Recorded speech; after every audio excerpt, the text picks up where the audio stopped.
इस अनमोल जीवन को यूं व्यर्थ नहीं बिताना है। ये हमारा जीवन बड़ा अनमोल है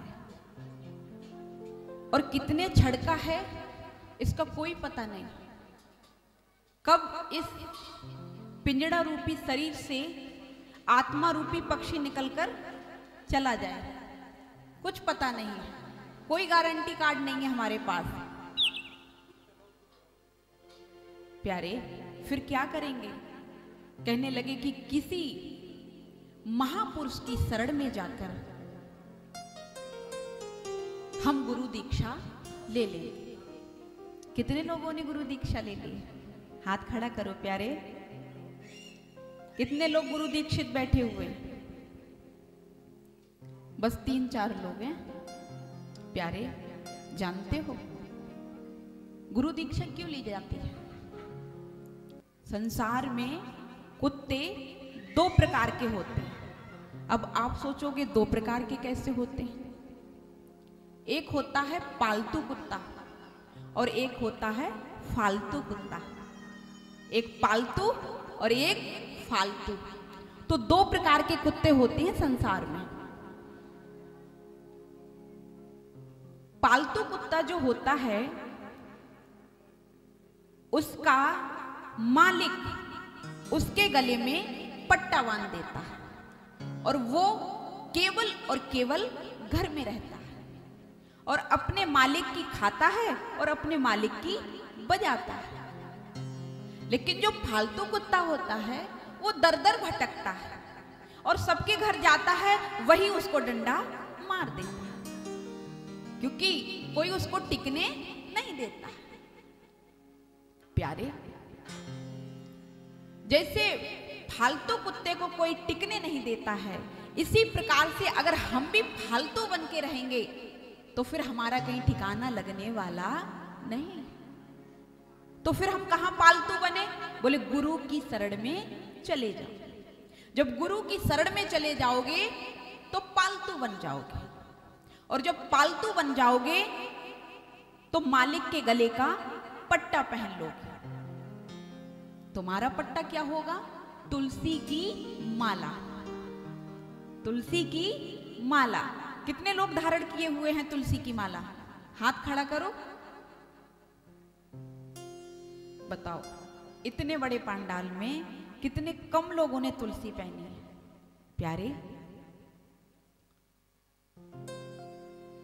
अगर गुरु दीक्षा नहीं ली है, अगर गुरु दीक्षा किसी कारण नहीं ली है, क्योंकि गृहस्थ लोगों के जीवन में बड़ी समस्याएं भी होती हैं, ऐसी बात नहीं है। भगवान ठाकुर जी तुम्हारे घर में विराजमान है, मंदिर होगा छोटा सा सबके घर में, उस घर में ले जाकर तुलसी को लाओ और तुलसी की माला को ठाकुर जी को अर्पण करो, पंचामृत से स्नान कराओ और पहन लो। जब गुरु दीक्षा नहीं ले पाए हो फिर भी तुलसी धारण कर लो। क्यों?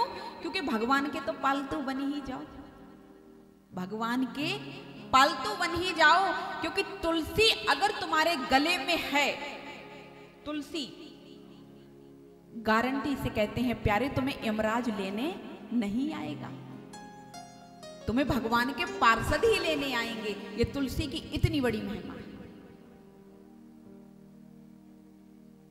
एक तो तुम पालतू बन जाओगे और दूसरे तुम्हें यमपुरी नहीं जाना होगा। यमपुरी में जानते हो क्या है? नरक। और नरक कैसे हैं? 28 प्रकार के नरक हैं, 1-2 नहीं है। 28 प्रकार के नरकों का वर्णन किया है सुखदेव जी महाराज ने। राजा परीक्षित को बताए तो परीक्षित जी घबराने लगे, प्रभु ये 28 नरक बनाए हैं, ये 28 नरक बनाने की क्या जरूरत थी? कहने लगे महाराज जो छल करता है, कपट करता है, चोरी करता है, ईर्ष्या भाव रखता है, जो दंड देता है, माता पिता की सेवा नहीं करता है, सास ससुर की सेवा नहीं करता है, पर स्त्री के साथ परगमन करता है, इन सब नरक में जाना पड़ता है। ये मत सोचो प्यारे कि हमने यही कर लिया तो हम यहीं रह जाएंगे। जहां ये आत्मा निकल के जाएगी ना, ये आत्मा रूपी सूक्ष्म शरीर भी इसके साथ जाता है। वहां पर रौरव नाम के नर्क, तमिश्र नाम का नर्क,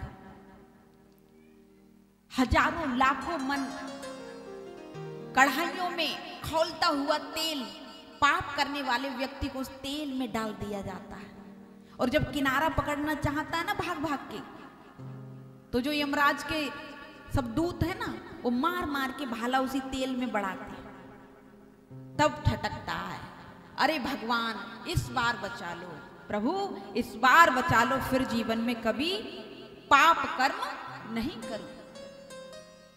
जो चोरी करता है, ईर्ष्या भाव रखता है, भरे हुए रौरव नाम के नरक में, जहां लाखों मन का मल, इसको कहते पीप, भरा हुआ है, उसमें डाल दिया जाता है, डूबक लगाई जाती है, फिर उछल उछल के ऊपर भागता है, कुआं से बाहर निकलना चाहता है, लेकिन पार्षद नीचे से मारते हैं, डूब के रहे, इसी में डूब के रहे, फिर रोता है, छटपटाता है।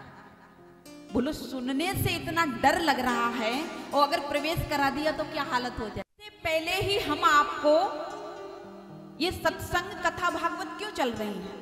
ये धर्म का प्रचार करने के लिए, धर्म से जोड़ने के लिए, क्योंकि व्यक्ति के पास इतना समय नहीं है जो इतने इतने बड़े ग्रंथों को पढ़ पाए। तो सत्संग में जाके ज्ञान प्राप्त करे और उन नियमों का पालन करे।